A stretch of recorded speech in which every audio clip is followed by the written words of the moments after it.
If you were here last week, we were unpacking the story of Jacob and Esau selling his birthright. You see, Jacob and Esau were twin boys, and we saw from the very beginning of their life that they could not be more different. You see, Esau was this hunter, this gatherer. He lived outside. He was constantly outside, and because of this, he was the favorite of his father. But Jacob, he wasn't the hunter, he wasn't the gatherer, he was the one that stayed inside. He did things around the home all day, every day, and because of this, he was the favorite of his mother. And one day, Esau came in, he was out hunting all day, and he used this very dramatic word. He said, "I'm famished," basically meaning, "I'm really hungry." And he sees Jacob making a bowl of soup, and he says, "Hey, give me that. I want a bowl of soup. Can you make me that bowl of soup?"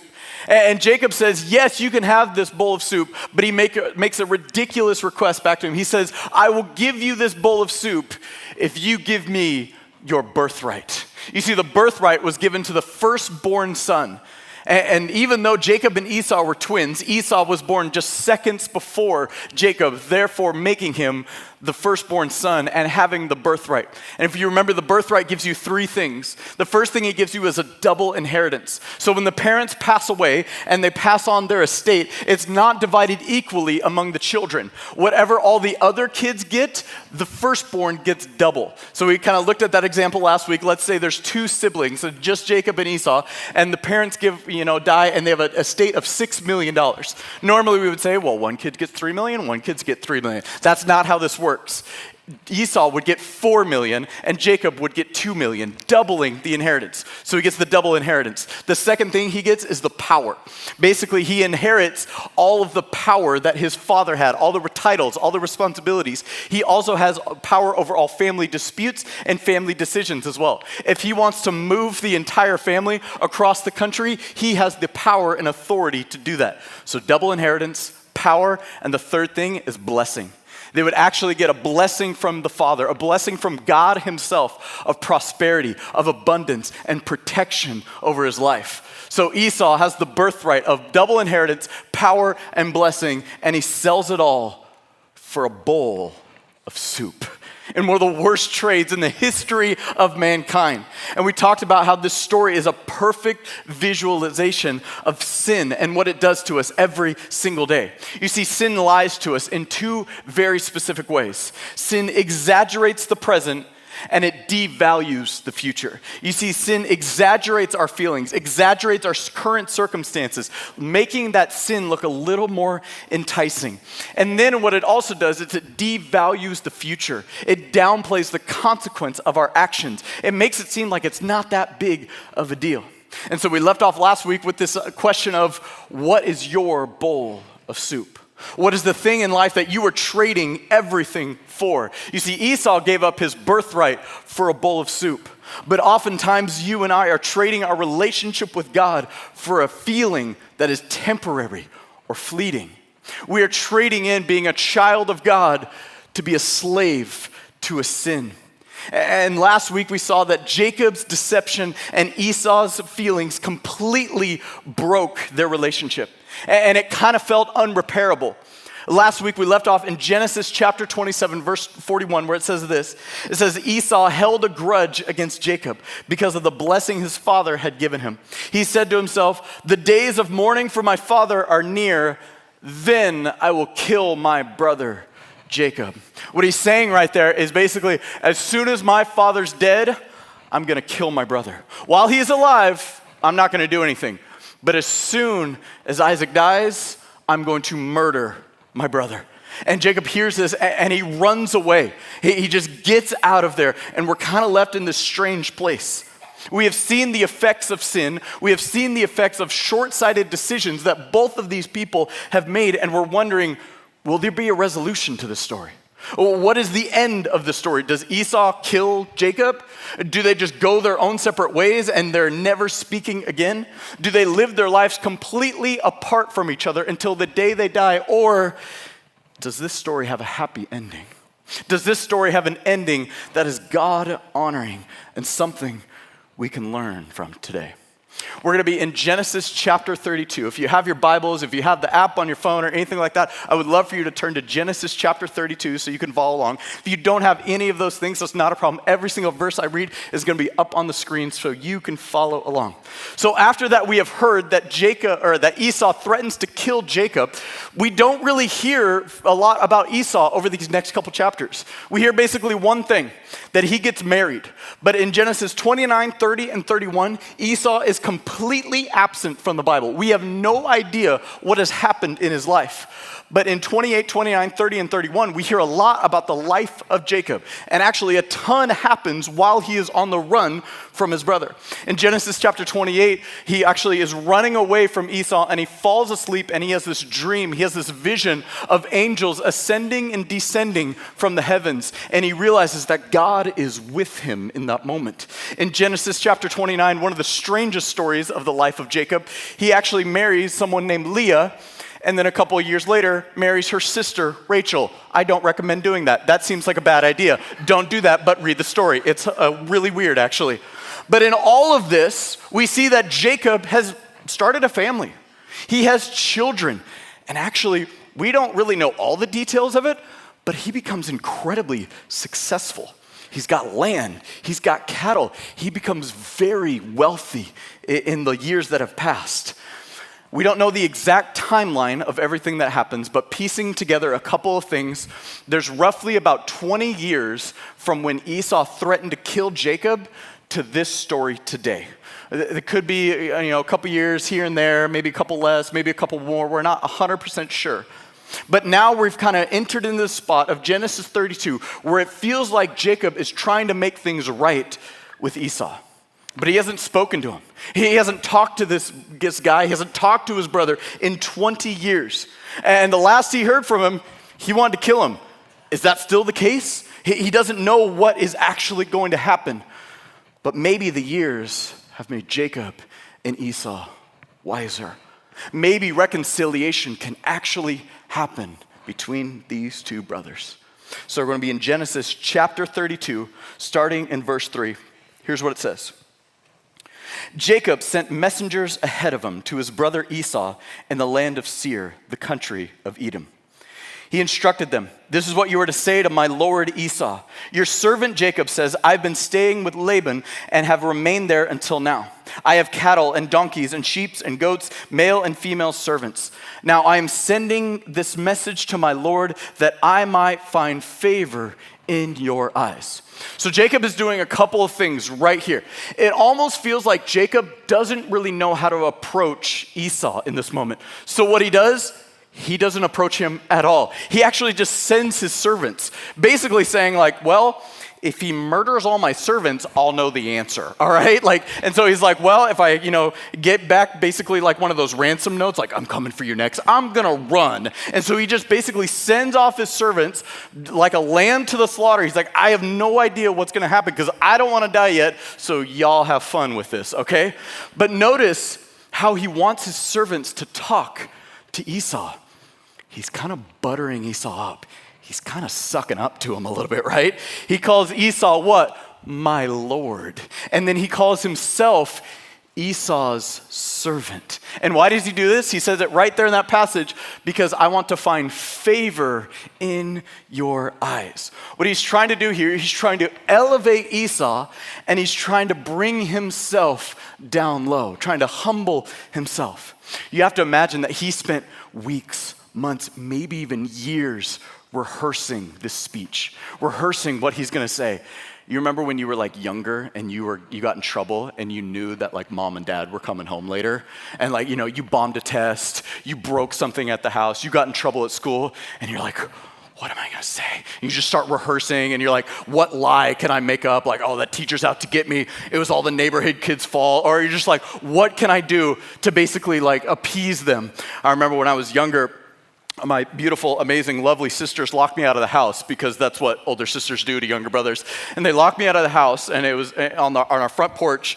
And our front porch, it was a solid wood door, but then it had three like kind of glass inserts that were like stained glass inserts. And so I'm pounding on the door, let me in, let me in. And in my anger, I kick one of the windows. And I'm like, cool, this is gonna be the day I die. Awesome, my dad's gonna murder me right now. And so I'm freaking out in this moment because I've broken it, but my dad's not home from work yet. And I'm just like, what am I gonna do? I was on a travel soccer team at that moment, and it was something that was really kind of important to me. It kind of cost our family a lot of money, and so I remember thinking, what I'll do is will in this dramatic moment, give over my cleats to my father and say, Dad, I don't deserve this anymore, and hopefully that will turn away his wrath. And so we got home, and I gave my cleats over to him, and he's like, you are the most dramatic kid in the world. Please stop what you're doing right now. You're grounded, all right? But I rehearsed this speech, right? And we all do the same thing, or maybe we don't have a dramatic moment or a dramatic speech, but maybe we try to butter them up and we try to speak to our parents in a respectful way. Dearest Father, I understand that you are aggravated at this hour, just trying to suck up to him. Mother, have you done something with your hair? It looks absolutely elegant right now. The way the sun is hitting your hair, you look like an angel glowing. And it never works, right? No matter what we do, it just does not work. And this is exactly what Jacob is trying right now. He's trying to butter them up. But in case that doesn't work, in case sucking up to him doesn't work, he's got another trick up his sleeve. He also kind of builds up that he's been pretty successful over the years. Notice he says in the middle of this kind of sentence or paragraph that he wants his servants to communicate, he says, I have cattle, donkeys, sheep, goats, male and female servants.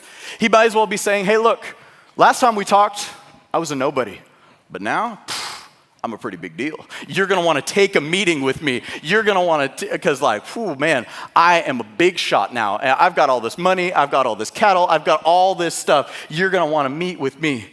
He's basically saying, if humility doesn't work, pride will work. I'm gonna try to cover all of my bases right now. And so Jacob sends this message off with the servants, and they come back with a report. Verse 6, when the messengers returned to Jacob, they said, we went to your brother Esau, and now he is coming to meet you, and 400 men are with him. In great fear and distress, Jacob divided the people who were with him in two groups, and the flocks and the herds and the camels as well. He thought if Esau comes and attacks one group, the group that is left may escape. Oh, Esau is coming to meet you, and he's bringing an army of 400 people. And so Jacob is freaking out at this moment. He's like, man, the last time we talked, he wanted me dead. I know that was 20 years ago, but he's bringing an army now. I don't have an army. He is going to kill me. There's no way this is going to go well for me. And you see how scared he is. He literally divides up his family. He says, all right, this wife and these children and this cattle is over here, and then this wife and these children and these servants are over here. And if you guys get attacked, you guys can run away. He's sacrificing half of his family. He's like, I don't know who's going to live today, but we're all going to die, hopefully. Maybe. I don't know what's happening. And you see how scared he is because he thinks Esau's going to kill him. And he's given away his position. Esau knows where he is, and he's bringing an army. The nice words won't work anymore. The impressing him with success won't work anymore. The impressing him with wealth won't work anymore. So he knows, I've got to do something different. I've got to change my tactics because I'm going to die if I don't do something different. So he comes up with a different plan. Skip down to verse 13. Said he spent the night there, and from what he had with him, he selected a gift for his brother Esau. 200 female goats, 20 male goats, 200 ewes, and 20 rams, 30 female camels with their young, 40 cows, 10 bulls, 20 female donkeys, and 10 male donkeys. He put them in the care of his servants, and each herd by itself, and he said to his servants, go ahead of me and keep some space in between the herds. Bro is getting desperate at this point, okay? And so he's now trying to bribe Esau into not killing him. If you add all that up, he gave him 550 animals. He's basically like, here you go, please don't murder me. Please don't kill me. He's trying to butter him up. Now, if I went around this room and I gave each of you a free puppy, you would love me for the rest of my life, right? You'd be like, oh my gosh, I love this church. I'm definitely coming back next week. And then you'd be really disappointed because we're not going to give you a puppy next week, but it'll be a whole thing. But you would think the world of me, right? Oh man, I love Scott. He gave me a free puppy. Now imagine Jacob giving Esau 550 free puppies in this moment. He's like, please don't kill me. I'm doing everything I can to make things right. I'm doing everything I can to protect my family, to protect me, and I'm doing everything I can to reconcile with Esau, to restore the relationship, to be reunited with him. And we know he's trying to suck up because it says it in the very next passages, verses 17 through 20. He basically says why he's doing all these things. He says, I'm doing it so it'll pacify Esau. Basically saying, I'm trying to butter him up with this gift. All this high praise of Esau, all these nice words impressing him, all these gifts. I'm doing whatever I can to pacify Esau. But will it work? Will their relationship actually be restored? We're going to skip ahead to chapter 33, starting in verse 1. And we're about to see them meet for the first time in a long time. Starting in verse 1. Jacob looked up, and there was Esau coming with his 400 men. So he divided the children among Leah, Rachel, and the two female servants. He put the female servants and their children in front, Leah and her children next, and Rachel and Joseph in the rear. He himself went on ahead and bowed down to the ground 7 times as he approached his brother. So the moment has arrived. There's an army of 400 people in front of him. And he is walking towards them. And he's still freaking out because he set up one family over here and another family over here. And he put some people in the front and the people that he loved most in the back. He says, well, I hope you don't die, but if they start attacking, you guys run. And he is starting to take this lonely walk towards Esau. And it says that as he takes a couple steps, you can almost imagine he's bowing down towards Esau. He takes a couple more steps, and you can imagine he is just face down, humbling himself, hoping for the best, hoping that Esau doesn't kill him or his family. But he's also prepared for whatever is going to happen next. Verse 4. But Esau ran to meet Jacob and embraced him. He threw his arms around his neck, and he kissed him, and they wept. We have this reunion that was 20 years in the making. Through all the fighting, through all the lying, through all the deception, through all the death threats, and we see this incredible scene of two brothers that had such a painful history with one another. Because it's been about 20 years since they talked, but their relationship wasn't good before that 20 years either. They have been fighting since the day they were born. They have treated each other so poorly. This relationship has been broken for years, for decades, and finally, they are reunited. Let's finish up the story, starting in verse 5. Then Esau looked up and said, and saw the women and children. Who are these with you? He asked. Jacob answered, they are the children God has graciously given your servant. Then the female servants and their children approached and bowed down. Next, Leah and her children came and bowed down. Last of all, Joseph and Rachel, and they too bowed down. Esau asked, what's the meaning of all these flocks and herds that I've met? Basically, what's the meaning of all those animals you gave me? To find favor in your eyes, my lord, he said. But Esau said, I already have plenty, my brother. Keep what you have for yourself. No. Please, said Jacob, if I have found favor in your eyes, accept this gift from me. For to see your face is like seeing the face of God now that you have received me favorably. Please accept the present that was brought to you, for God has been gracious to me, and I have all that I need. And because Jacob insisted, Esau accepted it. Then Esau said, let us be on our way. I will accompany you. And we are left with this amazing story of forgiveness. We're left with this amazing story of brothers reuniting, of brothers forgiving one another. And we read this incredible, awesome story, and we ask ourselves, why can't that be my story? Why are they so quick to give forgiveness, but my family doesn't give that forgiveness? Why does it seem like forgiveness is so easy for them, but it's not for me? I don't know what side of the story that you're on. Maybe you hope that others would forgive you for the things that you've done. Or maybe you could forgive others for the things that they've done to you. You see, we all have people in our life that have hurt us. Maybe you have people in your life that have abandoned you, caused you pain, caused you regret, caused you heartache. And you read the story of Jacob and Esau and you think, why can't that be my story? When does that story actually happen for me? Because a lot of you guys have a lot of pain and heartache in your story. You have a mom or dad that wasn't involved in your life. You have a spouse or an ex that has caused you so much pain. You have friends that have said and done terrible things. Rumors have been started. Lies have been spread. Abuse has taken place in your life. Your family wasn't there when you needed them. And for a lot of us, maybe all those things have kind of compiled together and it's begun to affect how we view ourselves. We feel unloved. We feel unworthy. We feel lesser than. For others of us, maybe that bitterness and that anger has completely consumed us. The anger inside of you has reached a tipping point. You don't know if you can handle it anymore. You don't know if you can control it anymore. And you lash out at everyone and everything because of the pain you've experienced in your life. And those past hurts and that past relationship and that past pain has just absolutely destroyed your life.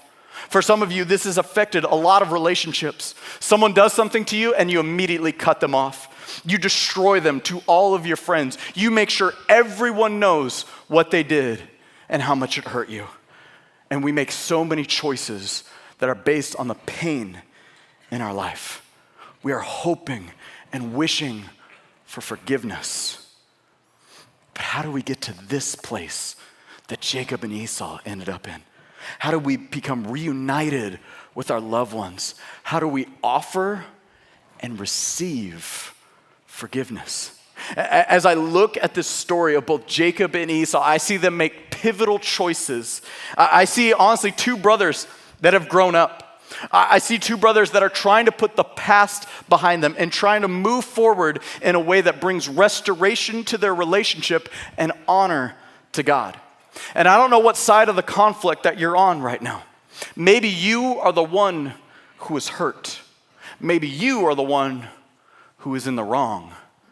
Maybe you're both. Maybe you are hurt by someone, and because of that, you made poor choices, and you hurt the people around you. And so you need to both offer forgiveness and receive forgiveness. No matter what side of the story that you are on, I believe we can all learn something from Jacob and Esau. Let's first start with Jacob. And Jacob makes a choice that kind of lays the foundation for reconciliation and forgiveness. Jacob shows humility. We see right from the beginning of the story that Jacob has this posture of humility. Whenever he is interacting with his brothers or with his brother, he even wants his servants to interact in a specific way around his brother and to be humble around him. He knows that he can't go into this meeting, he can't go into this reunion filled with pride, filled with, look at me, look at how great I am, because he knows that distance is going to increase if he does that. He has to be humble.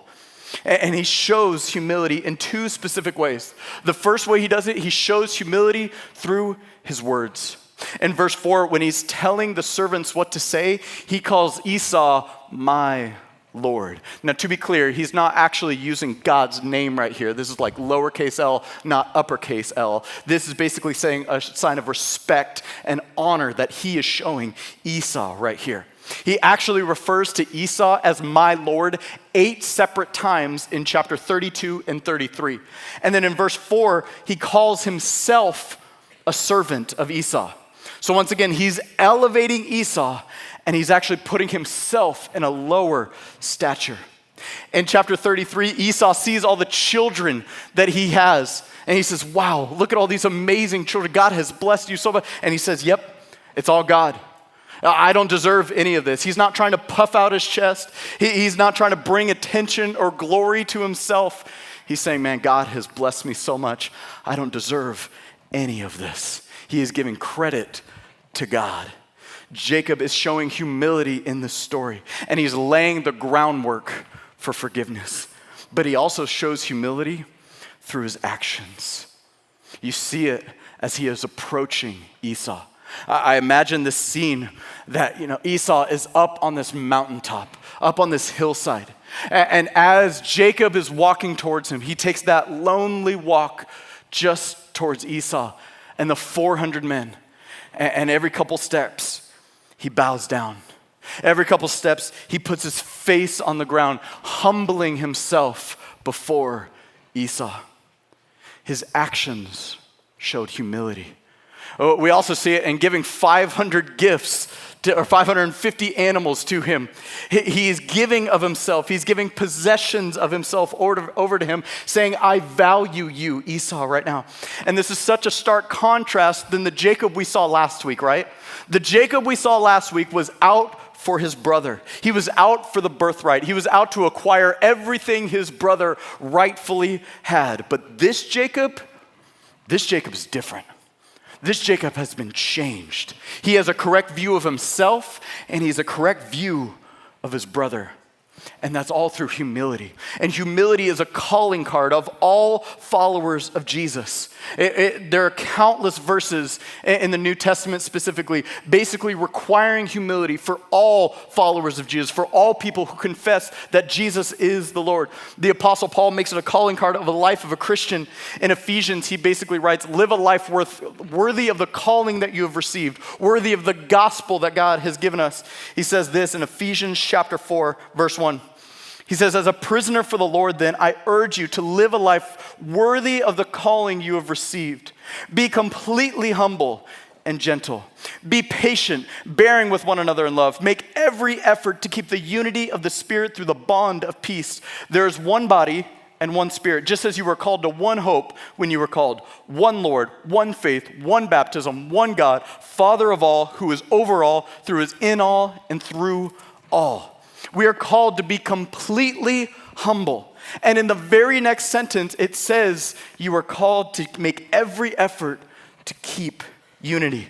He's not only talking about being united with the Spirit, with the Holy Spirit, he's saying be united to the body of fellow believers, fellow Christians. So he's saying be humble and bear with one another in love. Be humble and be unified with the body of Christ.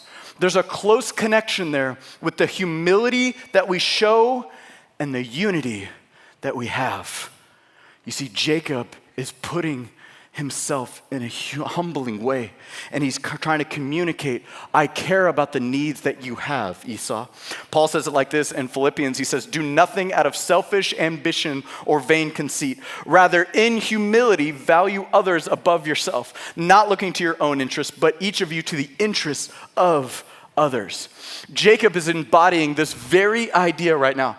He's not looking to the interests of himself. He's doing nothing out of selfish ambition. He's doing nothing out of vain conceit. He is putting Esau's needs above everyone else's in this situation.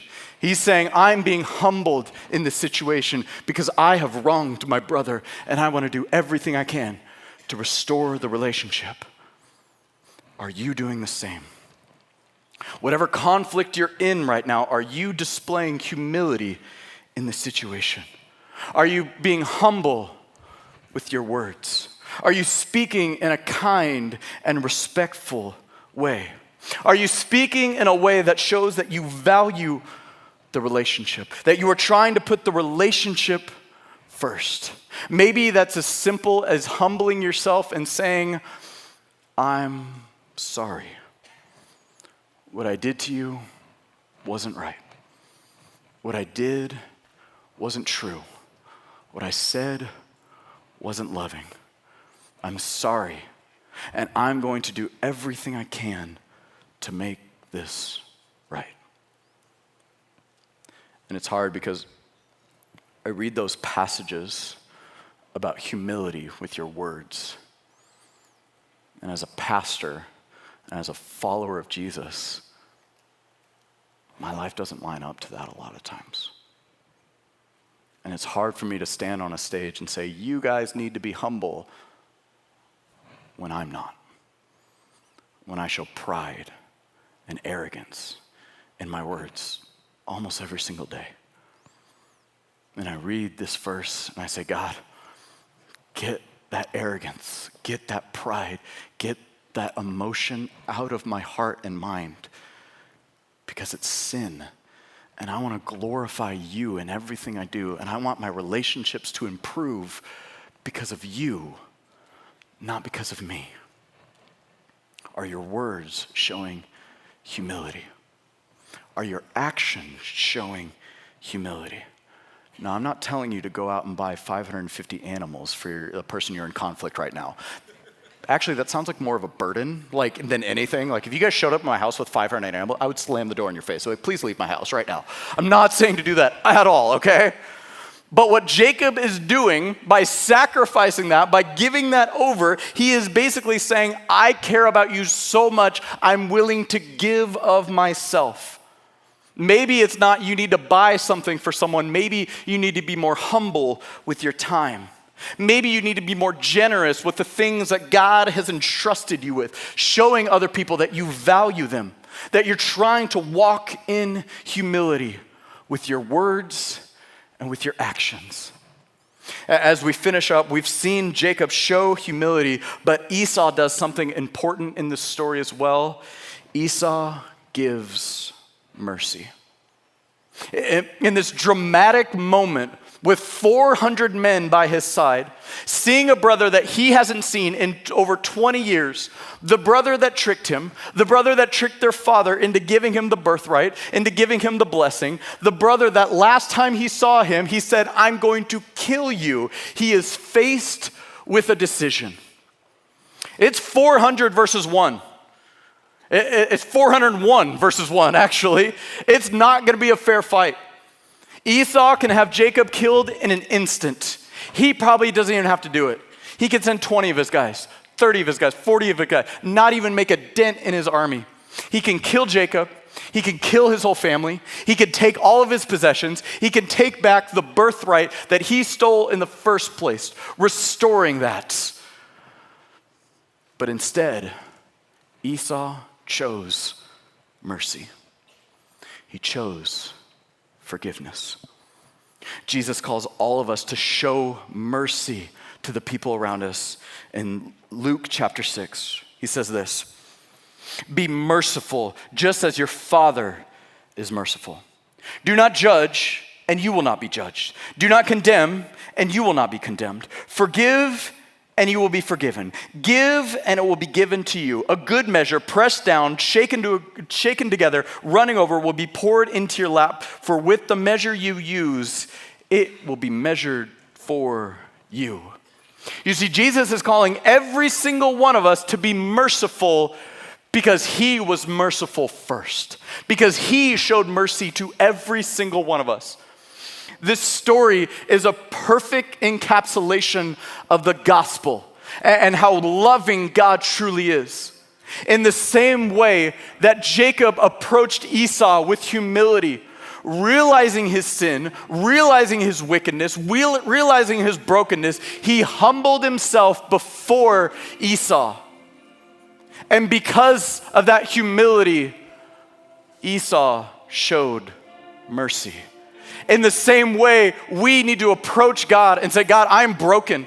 I am sinful. I have messed up. I have done so many terrible things in my life, and I do them every single day, and I do not deserve your mercy. And God says, I know, but I'm going to give it to you anyways. I'm going to show you mercy anyways, because it's not a fair fight. Jesus is the one with 400 people, and we are the one. But he still says, you're forgiven. Not because of anything you've done, but because of everything I've done. Because of what I did on the cross. And I want you to be merciful to people around you. Why? Because I was merciful. I want you to forgive. Why?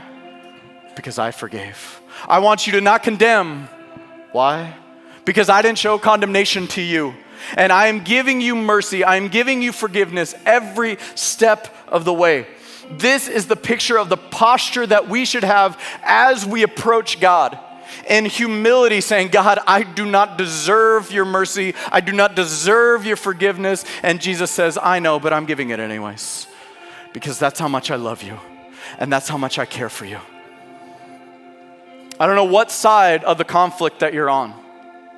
Maybe you need to humble yourself right now. And you need to go to that person and say, I'm sorry. I screwed up. I messed up. What can we do to make this right? For others of you, you need to show mercy because God showed mercy. And you need to say, I forgive you. That was painful. That was difficult. But I love you. And I'm trying to put our relationship first. For others of you, it's not conflict between you and another person. It's conflict between you and God. And you need to humbly go before God and say, God, I have messed up. In just a couple seconds, we're going to have pastors and leaders up here that they would love to pray for you. And maybe you in humility need to come forward today and say, my humble step is I need to get baptized and recognize that Jesus is my Savior, that Jesus is the Lord, that Jesus actually has control of my life. For others of you, maybe you need to come forward and you just need prayer. Because you're like, man, I know I need to give mercy, but man, you don't know what they did. You don't know what they said. You don't know how much time this has cost me, how much hurt this has caused me. And we're not going to discount that by any means, but we're here to encourage you and to walk alongside you and say, I don't know what your forgiveness looks like, but I know Jesus is calling every single one of us to forgive. Why? Because he forgave first. Why give mercy? Because Jesus is merciful. Why forgive? Because Jesus forgave. I don't know what your choice is today, but I pray that you would listen to God. You would listen to the Spirit that is telling you to do what God has asked you to do. Maybe that's baptism. Maybe that's prayer. Whatever it is, I pray that you would respond. Let's stand and let's sing.